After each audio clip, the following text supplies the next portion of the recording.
So I read all the comments. I appreciate all the engagement that you guys give, all the great questions that come up. And some of these actually spark very, very good conversations that I think we need to have. And this one is from Jose Lenny Saladum. You guys have probably heard his name before. He's asked great questions. Appreciate you.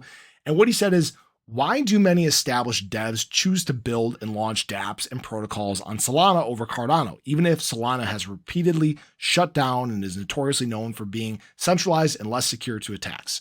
So I will say this. Cardano has been very dominant in terms of development for a very long period of time. Actually, since I've covered Cardano here on the channel, it's been one of the highest developing chains in all of crypto. There's more development going on in Cardano than anywhere else, and it's been consistent for a very long period of time. Solana doesn't even come close to that. But why are there being projects launched on Solana right now? Well, it's because it's where the money is. It's where the users are right now. When we compare, for example, Cardano to Solana right now, for example, we have 60 or 70,000 daily active users currently. It might even be a little higher than that. I think because of the chart scale here, but compared to something like Solana, it's got about 800,000 daily active users right now. So right now there is more basically opportunity for projects to be launched and things like that because Cardano hasn't had this opportunity of adoption. All right. When we look back at this Cardano timeline here in the daily active user count, I want to remind people that basically right about here is where smart contracts launched. So we had a very little time of DeFi usage at the height of the market cycle when adoption was actually taking place to actually utilize smart contracts, to actually build out some of these projects. So now we've gone through this 2 years of cycle that have frankly been shit. They haven't been very good at all. They're not big times of adoption in crypto. You don't really see new people getting into chains during the bear market cycle. Those times are ahead. What you're seeing is on Solana, some new projects launching, some people getting in because it's cheap and they don't know any better. And you're also seeing that resurgence of people that already exist there. Okay. Hopefully that's making sense. Now, where this gets interesting, again, is we've now gotten into a lot better times in terms of Cardano. We've seen major pieces of infrastructure launched during this bear market cycle. Remember, even too, when smart contracts first launched, people were figuring it out, okay? People didn't know how to build on Cardano. Remember, people were saying that it was very complex. It was very difficult because most people were used to EVM-based models.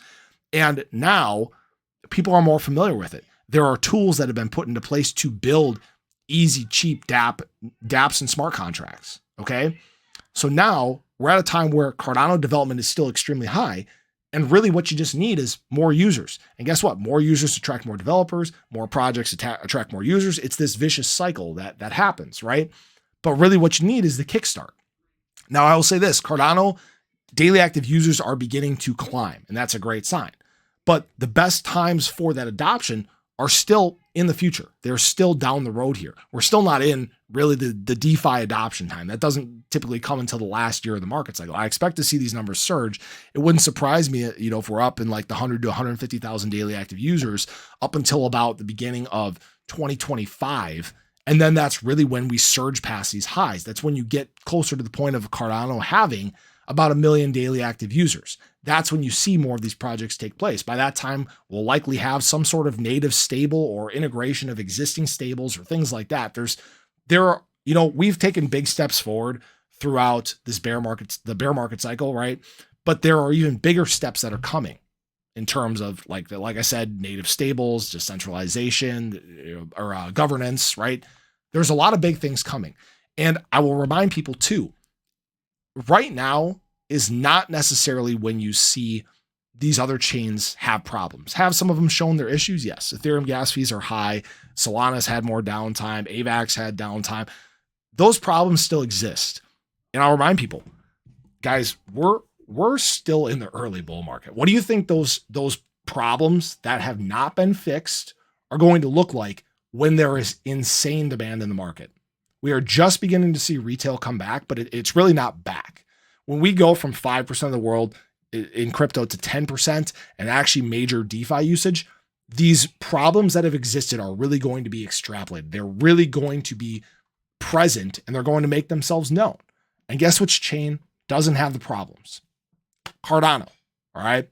That's the biggest thing I can say. So it's all about giving it time. Right now, devs, that are creating, meme coins and projects like that, they're going to flock to the chains that are the cheapest, where the users are right now. Okay. So it's all about just getting that surge of users in. This is that cycle where it's going to happen for Cardano. So I appreciate you guys. I hope that answered your question. Hopefully that provided some clarity for people. So I appreciate you guys as always. Let me know if you guys have questions below. Share your love. Catch you guys in the next one. Take care.